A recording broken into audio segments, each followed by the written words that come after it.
देवकी परमानंदम कृष्णं वंदे जगद्गुरुं। आप सभी वैष्णवजनों के चरणों में प्रणाम। हरे कृष्णा। जैसे त्रिवेणी होती है तो त्रिवेणी 3 से बनती है, गंगा, जमुना और सरस्वती। यदि 3 में से एक भी नहीं हो तो त्रिवेणी नहीं होगी। गीता की व्याख्या बहुत हुई है, लेकिन और उसमें किसी एक चीज़ को अति पर ले जाया गया है टीकाकारों के द्वारा। आपने भी देखा होगा, कई टीकाकार कहते हैं कि गीता में कर्म योग मुख्य है, कई कहते हैं गीता में ज्ञान योग ही मुख्य है, और कई कहते हैं गीता में भक्ति योग ही। लेकिन गीता में भगवान श्री कृष्ण 7वें अध्याय से जिस प्रकरण को स्टार्ट कर रहे हैं कि मैं समग्र रूप से कहूँगा, तो समग्रता तो 3 के बिना होगी नहीं। एक की मुख्यता हो सकती है, लेकिन बाकी 2 चीज़ें हमेशा आनुषंगिक रूप से उसमें रहेंगी ही, बिल्कुल रहेंगी। जैसा कि कल भी शायद सुधीर जी ने बताया कि एक पक्षी जो है जब वो उड़ान भरता है तो 2 पंख चाहिए, वो ज्ञान और कर्म रूपी पंख चाहिए, लेकिन इनसे भी उड़ान पूरी नहीं होगी, उसको भक्ति रूपी हवा भी चाहिए। तो गीता में भगवान ने तीनों योगों को कहा है, और जब कहा है तो इस तरह से कहा है कि बस उस योग को बिल्कुल पूरा कहा है भगवान ने। ऐसा लगता है कि इसके अलावा कुछ है नहीं, लेकिन बाकी 2 चीज़ें भी उसमें ज़रूरत है, वो बहुत ज़रूरी है, ऐसा हमको मानना चाहिए। ये गीता का समग्र रूप है। अभी अभी अर्जुन ने एक प्रश्न पूछा कि भगवान आपका सगुण साकार रूप की उपासना करने वाले वो श्रेष्ठ हैं, सर्वश्रेष्ठ हैं, या आपके निर्गुण निराकार की उपासना करने वाले सर्वश्रेष्ठ भक्त हैं? यही प्रश्न था अभी 12वें अध्याय में, आपने जस्ट अभी देखा। तो भगवान ने उसका जवाब तुरंत दे दिया। क्या दे दिया? सगुण साकार की उपासना करने वाले मेरे सर्वश्रेष्ठ। लेकिन भगवान ने हाथों हाथ ये भी कह दिया तुरंत ही कि निर्गुण निराकार वाले भी कहीं और जाते हों या कोई कम चीज़ को प्राप्त करते हो, ऐसी बात नहीं है, वो भी मुझे ही प्राप्त। तो जब दोनों ही आपको प्राप्त होते हैं तो फिर आपने सगुण वालों को श्रेष्ठ क्यों बताया? ये प्रश्न आ गया। उसका भी उत्तर हमने देख लिया। उसका उत्तर भगवान ने 5वें श्लोक में दिया कि हम सभी देहाभिमानी हैं, जैसा अभी सुधीर जी ने समझाया। यानी हम कितना ही सुन लें, कितना ही गुन लें, लेकिन देह के प्रति हमारी जो आसक्ति है वो जाती। स्वामी जी महाराज, भाई जी महाराज ऐसे हुए हैं कि संतों को भी बीमारियां होती हैं, रोग आते हैं, हालांकि वो रोग उनके खुद के नहीं होते हैं। उनमें इतनी ताकत होती है, इतनी करुणा होती है कि वो दूसरों के रोगों को ले लेते हैं। ऐसा होता है, आप इसमें दिमाग मत लगाना। मैं आपको यदि दिमाग भी लगा रहे हो तो दिमाग को शांत करने के लिए कुछ उदाहरण दे देता हूँ। जब नाबालिग हो तो आप संपत्ति का ट्रांसफ़र नहीं कर सकते। कर सकते हो? नहीं कर सकते। आपसे कोई बंदूक की नोक पर लिखवा भी ले, कभी कोर्ट नहीं मानेगा। लेकिन जब आप बालिग हो जाते हो तो कर सकते हो ना, आधी दे दो, चौथाई दे दो, किसी को दे सकते हो, ले सकते हो। ऐसे ही होता है। संत महात्मा दूसरों के चीज़ों को ले लेते हैं। तो इनको कभी भी कोई बुखार हुआ या कोई रोग हुआ तो उन्होंने उसको कभी कोई एलोपैथी दवा ली नहीं, इन्होंने पूरी ज़िंदगी नहीं ली, एक गोली भी नहीं ली, एक इंजेक्शन भी नहीं लगाया, कि दर्द बहुत ज़्यादा था। क्यों ऐसा कर पाए वो? क्योंकि उनको ये अनुभव हो रहा है कि शरीर में बुखार है, शरीर में दर्द है, लेकिन मेरी स्थिति शरीर में नहीं है, मेरी स्थिति शरीर से। ऐसा हमको अनुभव है। हमको अभी ऐसा अनुभव, क्योंकि हम सब कैसे हैं? देहाभिमानी हैं, है ना, शरीर को अपना मानते ही हैं। लेकिन यदि कोई निर्गुण निराकार की साधना से ही जाना चाहे, उसकी ये इच्छा है कि मुझे ये सगुण पसंद नहीं है, ये मूर्ति पूजा और ये सब, ये मैं नहीं मानता हूँ, मैं निर्गुण निराकार से जाना चाहता हूँ, तो उस निर्गुण निराकार की साधना को सरल करने के लिए, वो जो निर्गुण निराकार की साधना में जा रहा है उसको सरल करने के लिए भगवान ने 2 चैप्टर कहे या अपने मन से। कौन सा? एक तो ये 13वां चैप्टर क्षेत्र क्षेत्रज्ञ विभाग योग कहा, और इसके बाद 14वां चैप्टर भी खुद से ही कहा, गुणत्रय विभाग योग। क्यों कहा ये 2 ही चैप्टर क्यों कहे? शरीर से जो हमारी आसक्ति है, जो बंधन है शरीर से, आत्मा का शरीर से या जड़ का चेतन से जो बंधन है, तो वो बंधन है कैसा? वो बंधन क्यों हो गया? आत्मा अलग है, उसके गुणधर्म अलग हैं, शरीर के गुणधर्म अलग हैं, दोनों आपस में मिल ही नहीं सकते। लेकिन बड़ा आश्चर्य है, ये मिले हुए दिखाई दे रहे हैं। बोलो 750 करोड़ की पॉपुलेशन है और ये तो मनुष्यों की है, बाकी और लोगों की भी है और प्राणियों की भी है, तो ये मिले हुए हैं ही ना। जैसे तेल और पानी मिल नहीं सकते, ऐसे ही जड़ और चेतन मिल नहीं सकते, लेकिन मिले हुए हैं, ये माया है। तो ये कैसे मिलते हैं? मिलने का स्वरूप क्या है? इन दोनों का स्वरूप क्या है? क्षेत्र का स्वरूप क्या है? क्षेत्र का यानी आत्मा और जड़ का स्वरूप क्या है? क्या विकार हैं, क्या उनके गुणधर्म हैं? ये भगवान हमको बताएंगे और बंधन में कैसे आते हैं वो भी बताएंगे। ये भगवान ने यहाँ 2 शब्द और नए प्रयोग किए, प्रकृति और पुरुष। क्या प्रयोग किए? प्रकृति जो जड़ है और पुरुष यानी जो, या पुरुष का मतलब वो पुरुष मत समझ लेना, हाँ, पुरुष का मतलब क्या? चेतन। और चेतन भी नहीं, पुरुष का मतलब होता है पुरसयनेति इति पुरुषा। पुर यानी ये पुर, यानी जो इस शरीर रूपी घर को, पुर को अपना मान रहा है, अपना निवास स्थान मान रहा है, वो चेतन, उसका नाम है पुरुष, उसका नाम पुरुष है। तो स्त्री भी मान रही है अपने शरीर को अपना निवास स्थान, और हम भी मान रहे हैं, पुरुष भी। तो स्त्री पुरुष दोनों का ही वाचक यहाँ पर पुरुष है।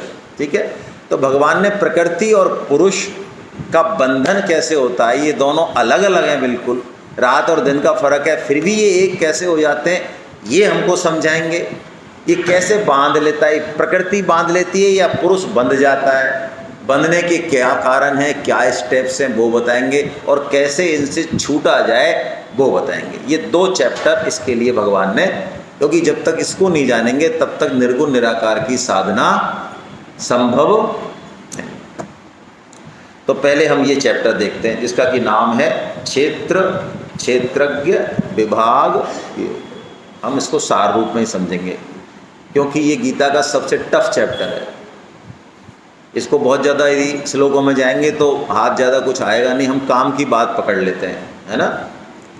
तो देखिए वेदव्यास जी महाराज ने जो गीता के अध्यायों के जो नाम लिखे हैं वो इतने अद्भुत हैं कि यदि हम उस अध्याय के नाम का भी विचार कर लें, थोड़ा सा विवेक पूर्वक थोड़ा समझें, उसको चर्चा करें, तो पूरा अध्याय का सार जो है वो स्पष्ट हो जाता है किसी भी अध्याय।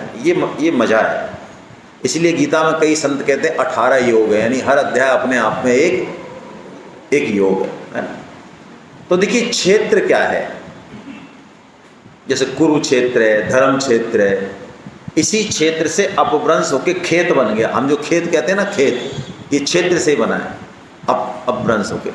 तो खेत में हम क्या करते हैं, बीज बोते हैं, फसल लेते हैं, फिर उससे ऐसे ही ये शरीर जो है ना, या संसार जो है, ये क्षेत्र है, क्योंकि इसमें हम अपने कर्मों की फसल बोते हैं, अच्छे या बुरे। तो जब हमारे अंदर अच्छाई बुराई दोनों चलती रहती हैं, जो सबके अंदर होती हैं, तो ये कुरुक्षेत्र हो जाता है। आपने देखा श्रीमद् भागवतम यदि आपने पढ़ी हो अच्छे से, तो उसमें हर जगह ही जब देखो जब भी देवता और राक्षस आपस में लड़ते ही मिलेंगे आपको। एक बार नहीं, 2 बार नहीं, 10 बार नहीं।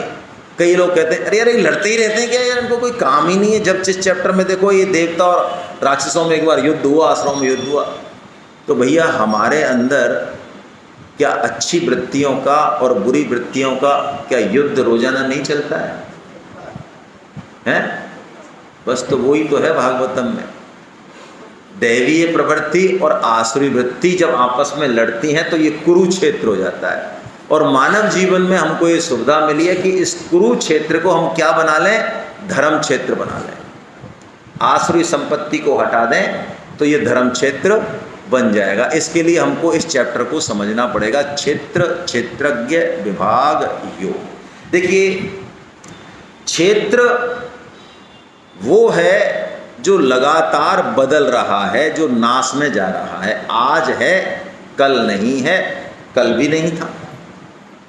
जो बदल रहा है वो क्या है? सब क्या बदल रहा है? शरीर बदल रहा है, संसार बदल रहा है। तो एक तो है बदलने वाला जो लगातार बदल रहा है, जो कभी स्थिर रहता नहीं, और एक है उस बदलाव को जानने वाला। जैसे वेदों को जानने वाला क्या हो गया? वेदज्ञ। तो क्षेत्र को जानने वाला क्या हो गया? क्षेत्रज्ञ। तो कोई तो है जो इसको जान रहा है कि यार मैं ही ये था पहले बचपन में, उसके बाद मेरी ये भी फोटो मेरी ही है, इसके बाद ये भी जो फोटो ये भी मेरी है, और अभी भी मैं ही हूँ। ये कौन जान रहा है? तो जो जान रहा है उसका नाम क्या हुआ? क्षेत्रज्ञ हो गया। आगे का शब्द है क्षेत्र, क्षेत्रज्ञ, विभाग। विभाग मतलब ये अलग अलग हैं। विभाग का मतलब ये दोनों डिपार्टमेंट अलग अलग हैं। जैसे ही हम ये जान जाएंगे कि अलग अलग हैं तो योग हो जाएगा हमारा भगवान से। ये चैप्टर है पूरा। तो अब ये अलग अलग हैं तो ये जुड़े कैसे, हम थोड़ी सी इस पे चर्चा कर लेते हैं, है ना। तुलसीदास जी महाराज का सहारा लेते हैं हम, गोस्वामी जी महाराज का। उन्होंने मानस में बड़ी अच्छी चौपाइयाँ कही हैं। आइए थोड़ा श्रवण करते हैं।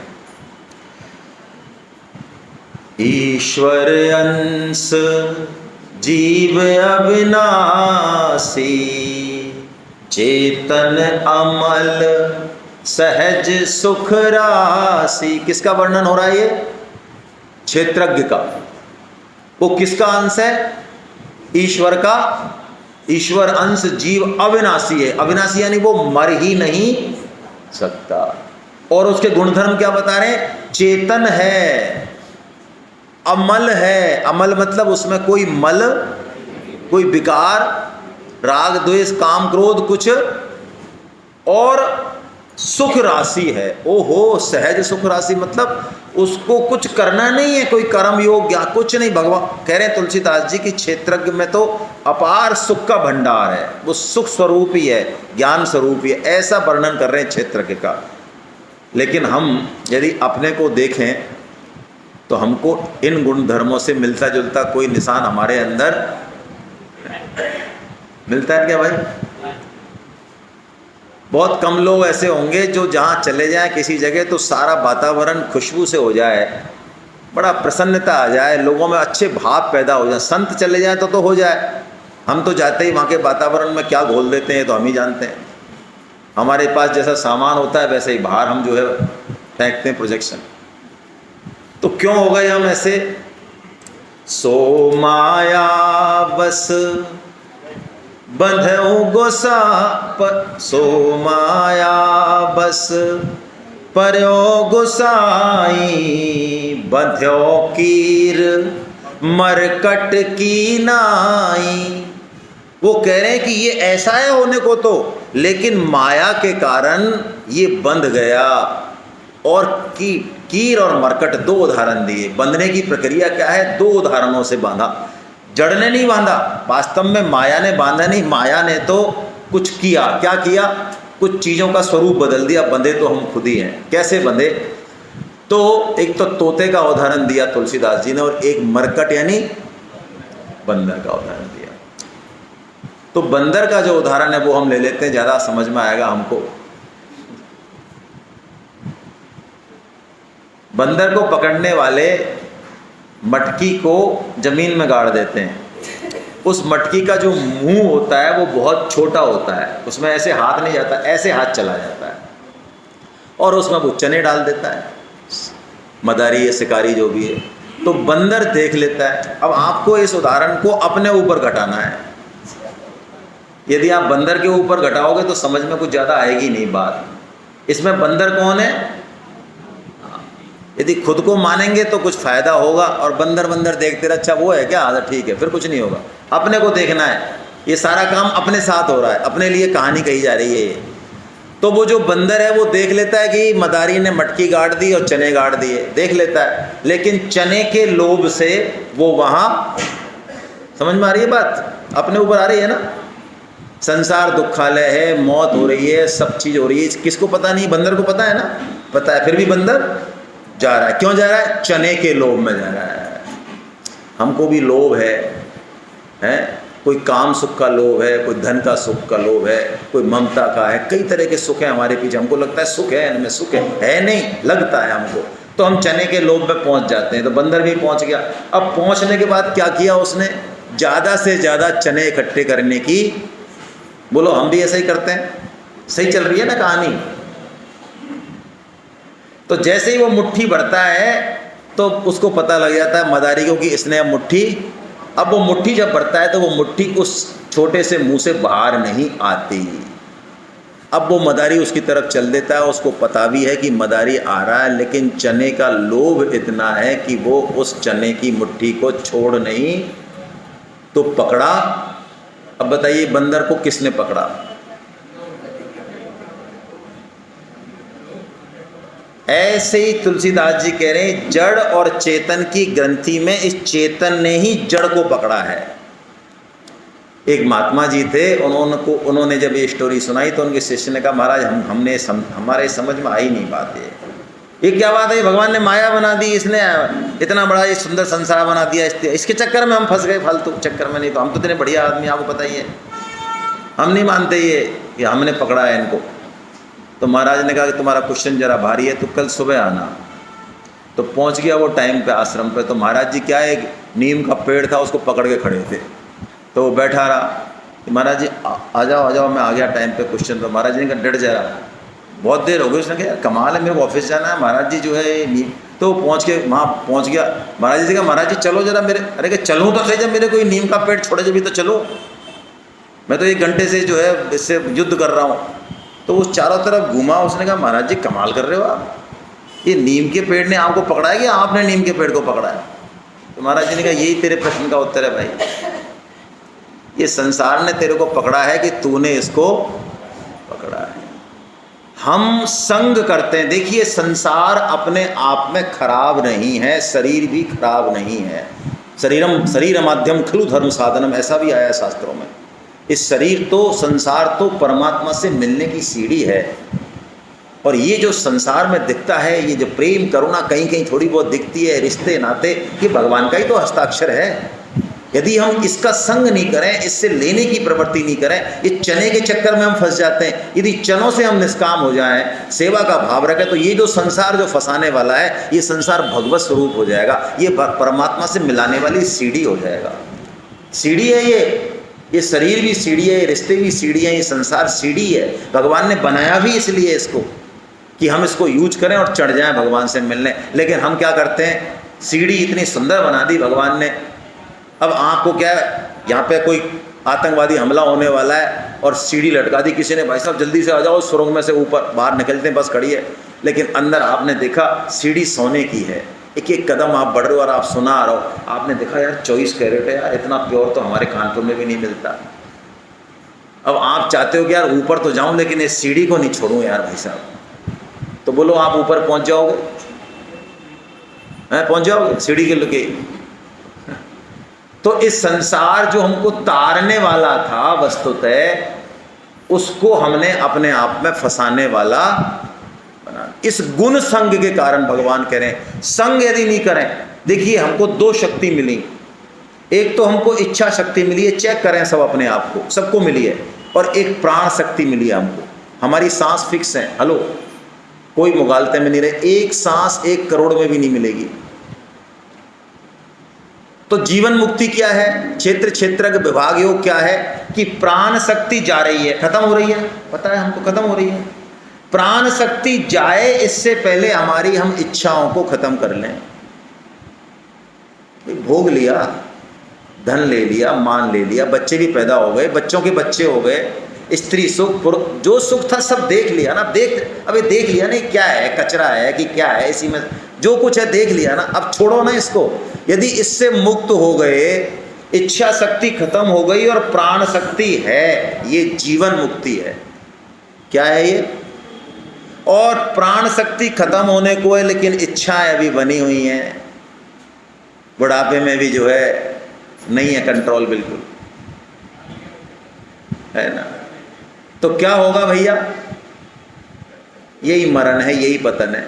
अभी हम यहाँ जीडी मेंशन में आए और शाम को 5 बजे जब हम घर जाएं और किसी का मोबाइल छूट जाए, सपोज आपका छूट जाए सर, चश्मा आपने लगा रखा है, आपका क्या नाम है? हाँ, राजनारायण तिवारी जी का छूट जाए, तो बताओ हम 100 लोगों में से यहाँ वापस कौन आएगा? ये आए तिवारी जी, हमारे क्या लेने देना है? हम क्यों आएंगे? तो संसार में दोबारा हम जन्म क्यों लेंगे बताओ? यदि संसार में हमारी कोई कामना ही नहीं बची, कोई इच्छा ही नहीं बची किसी तरह के भोग की, तो हम संसार में आएंगे क्यों? लेकिन अभी भी जाते जाते भी टाटा बाय बाय नहीं हो रहा है, इच्छा बची हुई है, फंसा हुआ है मामला है। तो भैया आना सिंपल सी कहानी है, यही भगवान ने इसका कारण बताया फंसने का। अब भगवान ने आगे 14वें अध्याय में जो गुणत्रय विभाग योग है, उसमें भगवान ने बताया, बड़ी प्यारी बात बताई, मैं लगा देता हूँ आपको, है ना। ये मैंने सारा ले लिया। गुणत्रय कि ये प्रकृति जो है ना, ये प्रकृति नहीं बांधती, प्रकृति के 3 गुण हैं। ये प्रकृति त्रिगुणातीत है, त्रिगुणातीत। कौन कौन सी? एक तो सात्विक भाव है इसमें, एक राजसी भाव है और एक तामसी भाव है। तो पहले तो हम पहचाने ये तीनों ही बांधने वाले हैं और ये मजे की बात है, लेकिन तीनों के बांधने में फर्क है। अब देखिए गुण जो है ना, प्रकृति के गुण ये दिखते नहीं है, दिखते थोड़ी हैं, बहुत सूक्ष्म दिखेंगे नहीं, पता कैसे चलेगा?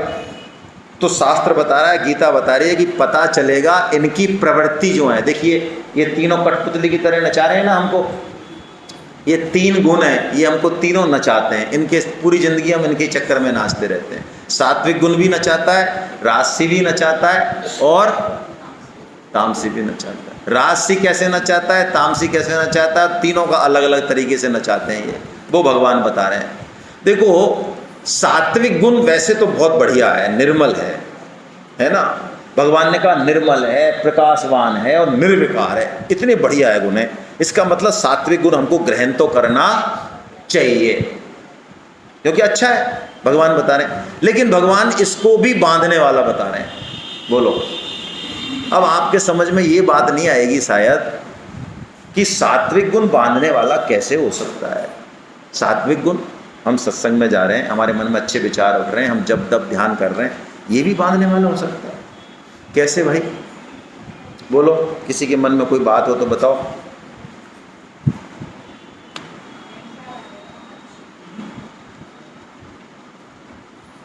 अगली लाइन में उत्तर है, सुख संगेन बदनाति ज्ञान संगेन अनघा। देखो आप इटली गए और वहाँ पे फ्रांस गए, फ्रांस फैशन का शहर है, शायद फ्रांस ही है।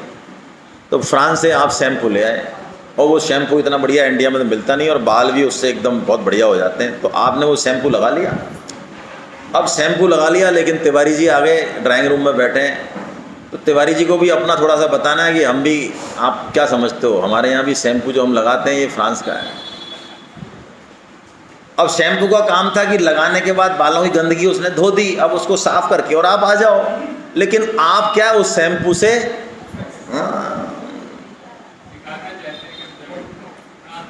तो बोलो वो शैम्पू अब आपका क्या कर रहा है? अब आप उसको बालों से धोना नहीं चाह रहे और उसी में घूमना चाह रहे हो कि क्या है यार फ्रांस का शैम्पू, आप देखो तो सही। तो वो शैम्पू अब बताओ अपने आप में तो बुरा अच्छा है नहीं, लेकिन वो आपके लिए क्या हो गया? बदनकारी हो गया। या मैं दूसरा उदाहरण दूं, आप जंगल में फंस गए, 2 दोस्त हैं जंगल में फंस गए और नदी आ गई। अब उस नदी को पार करें तो आपका गांव आपको पता है आगे मिल जाएगा, यार जान बच जाएगी, चले जाएंगे। तो आपने क्या किया, बड़ी मेहनत से कुछ कर करा के बांस वांस जोड़ के, डंडे बंडे जोड़ के और एक नाव बनाई और उस नाव में चप्पू अप्पू लेके और उस नाव से आप पार हो गए। अब बोलो कितनी बढ़िया बात है, नाव अच्छी है ना। तो आप में से एक दोस्त गीता पढ़ा हुआ था, उसने कहा भाई साहब जिसने हमारा साथ दिया है अब इसको हम छोड़ने वाले। तो वो नाव को अपनी पीठ पे उचके और गांव जाना चाह रहा है। ज्ञान जो है ये हमको पार ले जाएगा, लेकिन इसको भी हमको पकड़ना, हम सत्संग में संप्रदाय में जाके भी गुरु भाई बना लेते हैं, वहाँ पे भी एक नया संप्रदाय, नया संसार, वो संसार तो छोड़ दिया, अच्छी बात है, लेकिन एक नई बीमारी पाल ली। अरे भाई साहब, आप तो वो जो मन था, जो पकड़ चाहिए, वो वहाँ से तो छूट गया, लेकिन नई जगह चिपक गया। तो वो ज्ञान और सत्संग भी ले डूबेगा, वही भगवान यहाँ बता रहे हैं। एक सूक्ष्म बात है, इसलिए मैंने समय दिया। सत्संग तारने वाला है, ज्ञान तारने वाला है, लेकिन बंधन के कारण, सुख की आसक्ति के कारण, जैसे आप ध्यान करते हैं तो आपका ध्यान में मन लग जाए, अच्छी बात है, लेकिन किसी दिन मन नहीं लगे तो आप घर वालों को पीटने लग जाओ जो डिस्टर्ब कर रहा है, ये डिस्टर्बेंस है ना, ये बांधने वाला। अब राग कैसे बांधता है? रजोगुण, ये रजोगुणी है। हम सब जो है भारतवर्ष में या पूरे इंडिया में या पूरे वर्ल्ड में 99.99% रजोगुणी ज़्यादा है, सात्विक बहुत कम है, होंगे कम है। रजोगुण का क्या स्वरूप है? रजोगुण का एक ही स्वरूप है। आपने कभी छोटा बच्चा देखा है, शिशु, उसकी हथेली में आप कुछ भी दे दो फिर पट्टा देगा नहीं वो, कुछ पकड़ा दो उसके और उसको लेके और बस गला गप, चाहे भले वो कुछ भी हो चीज़। यही हमारी कहानी। अब हमको भगवान ने बड़े सिस्टम से कोई चीज़ दी, पति दी, पत्नी दी, माँ बाप दिया, धन दिया, पद प्रतिष्ठा दी, हमको कोई लेना देना नहीं। एक तो जो दे दिया उसको हम छोड़ने वाले, और उसका भोग हम सब करेंगे, चाहे भले उस भोग से हम निमट ही जाए। यानी ये राग जो है ना, ये पकड़ जो है शरीर के प्रति, संसार के प्रति, ये क्या है? ये रजोगुण। ये क्या पैदा करती है? तृष्णा पैदा करती है, तृष्णा। प्यास नहीं बुझेगी, विवेक से तृष्णा बुझेगी। हमने संग किया, स्त्री संग किया, पुरुष संग किया। मैं उदाहरण इसलिए दे रहा हूँ इस चीज़ का बार बार, मूल में यही है, सबसे बड़ी ग्रंथि मानी है शास्त्रों ने, चाहे ऊपर से हम इसका नाना करते रहे, मूल में यही है। तो करोड़ों जन्मों में हमने ये संग किया, इस जन्म में हमने एक खूब संग किया। जिस दिन ये विवेक हो जाएगा कि भाई कर लिया, देख लिया ना, विवाह हुआ ही इसलिए है। विवाह का पर्पज पता है आपको? विवाह का मूल पर्पज ये कि हमारा मन, हमारी तृष्णा जो अनंत जगह भटके और पूरा सर्वनाश करने वाली थी, उसको हमारे शास्त्रों ने एक जगह समेट दिया कि भाई देख, ये धर्म के अंतर्गत है, तुम इससे अपनी तृष्णा जो है भोगो इसको, लेकिन उस भोग के बाद विवेक के द्वारा उससे निकल जाओ, ये विवाह का उद्देश्य है। तो रजोगुण ये बांधने वाला है, और तमोगुण ये तो पूछो ही मत। ये तो हमारे भारत में इस समय, हमारे भारत का राष्ट्रीय चरित्र है तमोगुण है। निद्रा, आलस्य और प्रमाद। हाँ, मैं कई घरों में देखता हूँ शाम को माताएं, वैसे तो माता बहनें करती हैं इस काम को, लेकिन माता मान लो बिजी है, घर की गृहिणी, और वो अपने पति देव को कह दे कि जरा भगवान के आगे दीपक लगा दो और एक दीपक जरा तुलसी के आगे जोड़ दो, तो पति देव उस समय इम्पोर्टेंट काम कर रहे होते हैं, है ना, या तो कोई पॉलिटिकल पत्रिका देख रहे होते हैं, जो देखना बहुत ज़रूरी नहीं, देश बिल्कुल गड्ढे में चला जाएगा, या व्हाट्सएप पे कुछ ज्ञान छांट रहे हैं, वो दुनिया को मार्गदर्शन दे रहे हैं, तो वो अपने पुत्र से कहते बेटा पप्पू जा बेटा तू लगा। पप्पू का भी कोई छोटा भाई है तो वो कहता अरे तू जा यार, तू कुणाल तू जा यार, तेने 3 दिन से नहीं किया। यानी हमें प्रमाद का मतलब है जो काम करना चाहिए वो हम करने वाले नहीं हैं। आलस्य का मतलब है हमें पता है ये करना है, जो सुख चावे एकदम चादर ओढ़ के सो जाओ भैया, ये अरे भाई साहब आपको क्या पता है, तुम्हारी कसम। दारू पीने वालों से आप पूछो कि यार भाई साहब कल तुमने दारू पी के और तुम जो नाली में यार कीचड़ की नाली में गिर गए और वहाँ पे भी तुम उटपटांग हरकत कर रहे थे यार, मैंने क्या करते हो यार आप? भाई साहब आपको क्या पता है जो हमें मज़ा आया वहाँ।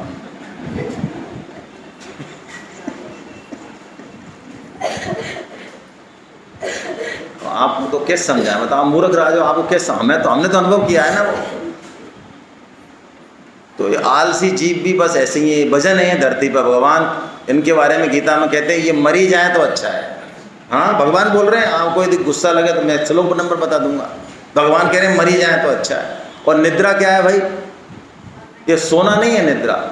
भगवान ने 2.69 में एक श्लोक बोला कि ये संसार निद्रा है, इस संसार के भोग और ये संग्रह दोनों निद्रा हैं। ये जो पूरी जिंदगी भोग और संग्रह, भोग और संग्रह, भोग और संग्रह में लग रहा है वो सो रहा है। वो कितना ही जग रहा है वो सो ही रहा है। कौन सी चौपाई है मैं भूल रहा हूँ यार, वो भगवान शिव ने बोली है पार्वती जी को, जानिए तब ही जीव जब जागा, जब सब है। हाँ तो पूरा बोलो ना, वही तो मुझे तो याद है। तो जब सब विषय विवेक विरागा, जिस दिन हमारे विवेक पूर्वक भोग संग्रह से हम हट गए, उस दिन ही हम वास्तव में जागे हैं। ये भगवान ने तीनों गुण बताए। और अर्जुन ने उनसे पूछा, प्रभु बात तो आपकी सही है, ये तीनों गुण ही हमको बांधने वाले हैं। तो भगवान ने कहा, देख तमोगुण को हटा, रजोगुण को भी हटा धीरे धीरे, और सतोगुण में आ जा। हटा मतलब खत्म नहीं हो सकते, ये कभी भी खत्म नहीं होंगे। ध्यान रखना, जब तक शरीर है तब तक तीनों गुण बहुत बहुत जरूरी हैं। जैसे गाड़ी को चलाने के लिए क्लच भी चाहिए, एक्सीलेटर भी चाहिए, ब्रेक भी चाहिए। ब्रेक है तमोगुण। बोलो निद्रा नहीं आए आपको तो कैसी हालत हो जाए हमारी। आपको रात को निद्रा नहीं आया 3 दिन तक, तो सही रहोगे? तो निद्रा आवश्यक है ना। रजोगुण, यदि आप में रजोगुण नहीं हो तो आप अभी पता चले साहब ये सारी व्यवस्था करनी है, खाना वाना टाइम पे लगाना है, शादी के इंतजाम करना है, किससे होगा? रजोगुण से होगा। सतोगुण विवेक पूर्वक काम करना है, देखना है। तो तीनों गुण जरूरी हैं जैसे गाड़ी, लेकिन मुख्यता किसकी होनी चाहिए? सतोगुण की। और बाद में सतोगुण को भी हमको छोड़ देना है। शुरू में तो सतोगुण को अपनाना है, ऐसा नहीं शुरू में ही छोड़ दें। नंगा नहाएगा क्या, निछोड़ेगा क्या? कई लोग कहते हैं गीता पढ़ के, भाई साहब कोई जरूरत नहीं, हमने देख लिया ये सब संसार, ये सब माया। अरे माया को पहले इकट्ठा तो कर ले तू। तेरी 2 कौड़ी की तो इज्जत नहीं है, तेरी कौन सुनेगा भाई? जिसने पहले अर्जन किया हो राज्य का, साम्राज्य का, पद प्रतिष्ठा को, और फिर वो लात मार दे, उसको सलाम करती है दुनिया। तुमने प्रूव ही नहीं किया अपने आप को संसार में आके। प्रूव तो करो पहले अपने आप को कि हाँ हम कर सकते हैं। ये अर्थ और काम, इसको भी प्रूव करना जरूरी है, उसके बाद मोक्ष की तरफ बढ़ो। ऐसा हमारा दर्शन है। अंत में अर्जुन पूछते हैं, प्रभु आपने इलाज तो बता दिया, लेकिन मेरे को एक अंतिम इलाज, अच्छा इलाज बताओ, कोई बढ़िया इलाज बताओ जिससे मैं तीनों गुणों से पार चला जाऊँ, यानी इस बंधन से मैं मुक्त हो जाऊँ। तो भगवान देखिए अंत में इलाज बता रहे हैं। बड़ा प्यारा श्लोक है, आइए इसको पढ़ते हैं। लास्ट श्लोक, मामुचयो व्यभिचारेण भक्ति योगेन सेवते सगुणान समतीतेतान ब्रह्म भूयाय कल्पते। क्या कह रहे हैं? जो मनुष्य अव्यभिचारी भक्ति योग के द्वारा मेरा सेवन करता है, वो तीनों गुणों से पार। भक्ति योग कह दिया, और भक्ति योग में भी शर्त लगा दी, अव्यभिचारी। अव्यभिचारी का मतलब क्या? व्यभिचार का मतलब क्या? व्यभिचार उसे कहते हैं सामान्य अर्थ में, सामाजिक अर्थ में, एक स्त्री का अथवा एक पुरुष का एक के अलावा कईयों से संबंध हो तो वो व्यभिचारी है। सिंपल बात है। यदि जिसका धर्म ने, शास्त्र ने जो है अनुष्ठान किया है, उसी के प्रति यदि उसकी निष्ठा है तो वो अव्यभिचारी है। सिंपल सी कहानी है। तो भगवान कह रहे हैं तू भक्ति योग से मेरा सेवन तो कर, लेकिन कौन सी भक्ति योग से? अव्यभिचारी भक्ति योग से। हाँ, केवल और केवल भगवान के प्रति हमारी निष्ठा हो तो अव्यभिचारी भक्ति होगी। तो भगवान के प्रति निष्ठा हो तो फिर ये संसार में रहेंगे, परिवार में रहेंगे, ये जो है देवियों को नहीं पूजेंगे, इनकी जो है नहीं सुनेंगे, तो ये हमारा टिकट काट देंगे, फिर कैसे पार पड़ेगी? या देवी जो है घर में रह रही है, पति के प्रति उसकी निष्ठा है, तो बाकी सास ससुर भाई और भी तो पुत्र सब हैं, तो उनका क्या करें भाई? कैसे अनन्य निष्ठा भगवान के प्रति कैसे हो? तो स्वामी जी ने इसका उदाहरण बताया, बड़ा अच्छा पतिव्रता स्त्री का उदाहरण दिया स्वामी जी ने। स्वामी जी ने कहा पतिव्रता स्त्री का जो केंद्र है, जो संबंध का आधार है, वो पति ही है, वो उसी के नाते आई है, और उससे श्रेष्ठ उसके लिए कोई है ही नहीं। लेकिन यदि वो पति से वास्तव में प्रेम करती है, प्रेम है ना, आजकल का लव नहीं कह रहा हूँ भैया मैं, है ना, आधुनिक जमाने का लव, प्यार, प्रेम की बात कर रहा हूँ। तो यदि वो प्रेम करती है तो पति के जो भी रिश्तेदार हैं वो पति के नाते उसके लिए पूजनीय रहेंगे। सास क्यों पूजनीय है? पति की मां है। ससुर क्यों? पति का पिता है, ये जेठ है। यानी सारे रिश्ते उसके किसके थ्रू रहेंगे? पति के से कोई संबंध नहीं है तो उसका उससे कोई लेना देना नहीं। ऐसे ही साधक हर रिश्ते में भगवान की निष्ठा रखता है कि पत्नी भगवान की, हाँ तो इसलिए मेरा संबंध हो गया। ये जितने भी जन हैं सब भगवान के हैं, इसलिए मेरा इनसे संबंध है। इंडिपेंडेंट संबंध वो कोई मानता ही नहीं। तो सबकी सेवा करते हुए, सबसे संबंध रखते हुए वो अनन्य अव्यभिचारी भक्ति योग उसका सद सकता है, ये भगवान ने कहा। तो हम इसी भाव से जो है अपना कर्म योग, ज्ञान योग या भक्ति योग जो भी हो वो करें। हरे कृष्णा।